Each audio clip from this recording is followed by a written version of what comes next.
देन हो, छिया तोड़े देन हो।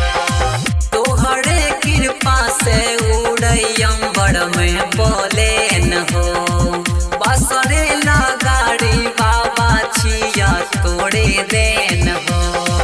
रूप देवड़ा मन के छोड़ला गड़बड़ हो, सरवना राम के छोड़ला गड़बड़ हो।